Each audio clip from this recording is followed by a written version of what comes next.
नमस्कार, स्वागत है आपका हमारे चैनल में। मैं हूं आपके साथ शिखा कौशिक। चलते हैं हमारी कुछ खास रिपोर्ट की तरफ। कायस्थ समाज की अहम भागीदारी होगी लोकसभा 2024 चुनाव में। कायस्थ समाज के नेता सेवानिवृत्त आईपीएस उमेश श्रीवास्तव से खास मुलाकात। चुनावी मुद्दों पर कायस्थ वोट की भागीदारी को लेकर हुई महत्वपूर्ण चर्चा। लखनऊ में 7 लाख कायस्थ एकजुट होकर लोकसभा चुनाव में करेगा वोट। बने रहिए हमारे साथ। क्या कहा रिटायर्ड आईपीएस उमेश श्रीवास्तव ने। एसटीवी में आपका स्वागत है। इस वक्त हमारे बीच में अखिल भारतीय कायस्थ महासभा के प्रदेश अध्यक्ष उमेश श्रीवास्तव जी हैं। हम आज उनसे भी चर्चा करेंगे कि जिस तरीके से कायस्थों की भागीदारी को लेकर के अभी चुनाव करीब है और कायस्थ किस तरीके से इस चुनाव में अपना सहयोग कर रहा है। तो उमेश जी, जो हमारे दर्शक देख रहे हैं उनको अपना परिचय दे दें। मैं उमेश कुमार श्रीवास्तव रिटायर्ड आईपीएस अफसर हूं और वर्तमान में अखिल भारतीय कायस्थ महासभा उत्तर प्रदेश पूर्वी का प्रदेश अध्यक्ष हूं। जी, उमेश जी, ये बताइए कि जिस तरीके से अभी बात करी जाए तो लोकसभा चुनाव 2024 करीब है और अगर बात करी जाती है कि कायस्थों की, तो कायस्थों की एक अच्छी संख्या कही जा रही कि एक उत्तर प्रदेश या भारत में भी कही जाए, या अगर लखनऊ की बात करी जाए तो लखनऊ में भी एक अच्छी संख्या है कायस्थों की। तो अभी चुनाव में जो कायस्थ वर्ग है वो किसको वोट देगा और किसको सपोर्ट करेगा? ये सर्वविदित है कि कायस्थ समाज हमेशा से राष्ट्रहित और देशहित की बात करता रहा है। देश के निर्माण में चाहे वो जब आवश्यकता पड़ी, जयप्रकाश जी जैसे नेता ने संपूर्ण क्रांति की बात, संपूर्ण क्रांति का नारा देके एक नया आंदोलन चलाया और सत्ता परिवर्तन हुआ।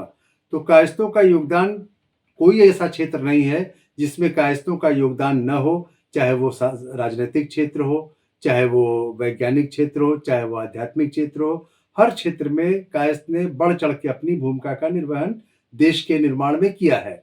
लेकिन ये दुर्भाग्य है कि लोकतांत्रिक परंपरा में, लोकतांत्रिक की स्थिति में जब हम देखते हैं तो कायस्थों को जो प्रतिनिधित्व मिलना चाहिए, कायस्थों को जो सम्मान मिलना चाहिए राजनीतिक दलों द्वारा, वो राजनीतिक दलों द्वारा उनको सम्मान नहीं दिया जा रहा है। अभी जुलाई में हम लोगों ने एक सम्मेलन कराया यहाँ लखनऊ में, अंतर्राष्ट्रीय बौद्ध संस्थान में, जिसमें पूरे प्रदेश से जो भी चुनाव लड़े थे, चाहे मेयर का चुनाव लड़े थे, नगर पालिका अध्यक्ष का चुनाव लड़े थे, पार्षद का चुनाव लड़े थे, चाहे जीते चाहे हारे, उन सभी को बुला के उनको सम्मानित किया गया।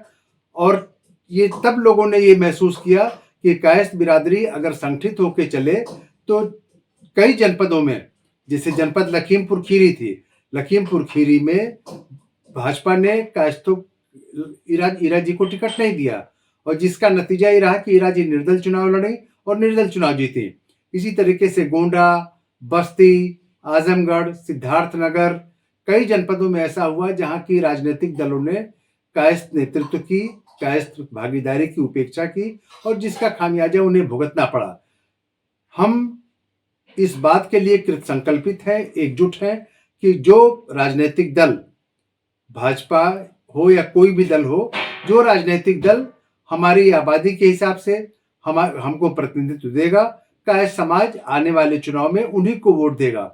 आप जैसा जानते हैं कि लखनऊ में लगभग 7 लाख कायस्थ वोटर हैं, लेकिन आज तक लखनऊ में आज की स्थिति ये है कि राजनीतिक प्रतिनिधित्व बिल्कुल शून्य है।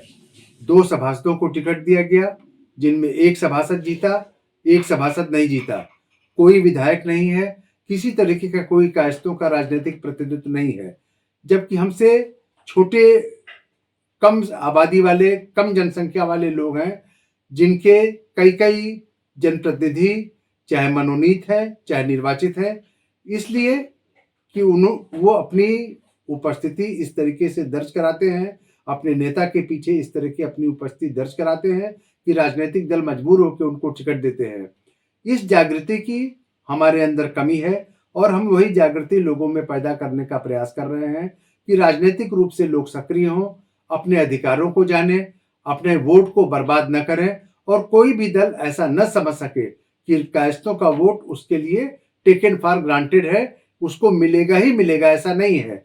अभी आपने देखा होगा कि राज्यसभा के चुनाव हो रहे हैं, समाजवादी पार्टी ने 2 लोगों को अभी आपने देखा होगा कि राज्यसभा के चुनाव हो रहे हैं, समाजवादी पार्टी ने 2 लोगों को राज्यसभा का टिकट दिया है, आलोक रंजन जी को और जया बच्चन जी को। इसके लिए कायस्थ समाज ने समाजवादी पार्टी की तारीफ की, समाजवादी पार्टी का धन्यवाद अदा किया कि उन्होंने 2 कायस्थों को राज्यसभा भेजने का काम किया है। हमारी अपेक्षा यही है अन्य राजनीतिक दलों से भी कि वो हमारी आबादी के हिसाब से, हमारी जनसंख्या के हिसाब से हमको उचित राजनीतिक प्रतिनिधित्व दें, तभी हम उनके साथ जुड़ के उनको और मजबूत बना पाएंगे। जिस तरीके से आपने बताया कि अभी 2 लोगों को समाजवादी पार्टी ने राज्यसभा के लिए नामित किया है, तो अभी अगर लोकसभा की बात करी जाए कि लोकसभा का जो चुनाव आ रहा है, इसमें किसी कायस्थ का नाम चल रहा है या किसी को नामित किया गया है एक टिकट के लिए? अभी ये जानकारी में तो नहीं है। कई कायस्थ लोग हैं जो कि प्रदेश के अलग-अलग हिस्सों से लोकसभा का टिकट मांग रहे हैं। अब ये देखने की बात होगी कि कौन सा राजनीतिक दल कायस्थ बिरादरी पे भरोसा जताता है और उसको टिकट देता है। जो भी व्यक्ति टिकट पाएगा कायस्थ समाज का, पूरा कायस्थ समाज उसके पीछे एकजुट होकर लग जाएगा और उसे जितवाने का काम करेगा। जिस तरीके से जो पार्टियों का जहाँ तक कहना है कि पार्टी जिस तरीके से अन्य लोगों को एक उनके लीडर्स को कहीं न कहीं सामने दिखाती है, जिस तरीके से जैसे ब्राह्मण सभा हो या कुछ इस तरीके से, तो क्या इस तरीके से जिस तरीके से कायस्थ समाज की अगर बात करी जाए तो बहुत सारे संगठन दिखाई देते हैं, तो क्या इनका कोई एक मुखिया या कोई ऐसा एक लीडर है? नहीं, ऐसे देखें तो कोई समाज ऐसा नहीं है जिसका कि कोई एक नेता हो, एक नेतृत्व हो। हर समाज में अलग-अलग लोग बने हुए हैं। उसी तरीके कायस्थ समाज में लोग अलग-अलग ग्रुप बने हुए हैं जो सब मिलके समाज सेवा का काम कर रहे हैं, कायस्थों में जागृति पैदा करने का काम कर रहे हैं। लेकिन जब कहीं कोई ऐसा मुद्दा आता है जहाँ की कायस्थों को एक होने की बात हो या पूरे इनके सम्मान की बात हो या इनको कोई राजनीतिक भागीदारी देने की बात हो, तो हम एक बैठक करके तय करते हैं कि किसको आगे करना है, किसका नाम आगे करना है और उसी व्यक्ति का नाम हम आगे करते हैं। उमेश जी, अगर बात करी जाए कि इस वक्त जिस तरीके से भी सत्ता में अगर बात करी जाए भारतीय जनता पार्टी है, अगर भारतीय जनता पार्टी ने किसी भी कायस्थ को टिकट नहीं दिया या किसी को नामित नहीं किया या किसी को जो आपने कहा कि भागीदारी, तो भागीदारी अगर नहीं देती है तो ऐसी स्थिति में क्या निश्चित रूप से जो राजनीतिक दल कायस्थों को विश्वास में लेगा, कायस्थों को उचित प्रतिनिधित्व देगा, निश्चित रूप से कायस्थ उसके ही साथ जाएगा और उसको ही वोट करेगा। इसीलिए मैंने कहा कि कोई भी पार्टी ये न समझे कि कायस्थ बिरादरी का वोट उसको टेकन फॉर ग्रांटेड है। हर पार्टी को इस बात का सम्मान रखना चाहिए। कितनी बड़ी आबादी वाला पढ़ा लिखा ये समाज है और इस समाज की उपेक्षा बहुत दिनों तक नहीं की जानी चाहिए। अगर ये इतना बुद्धिजीवी तबका बहुत दिनों तक उपेक्षित रहा तो निश्चित रूप से इससे समाज का भी नुकसान होगा।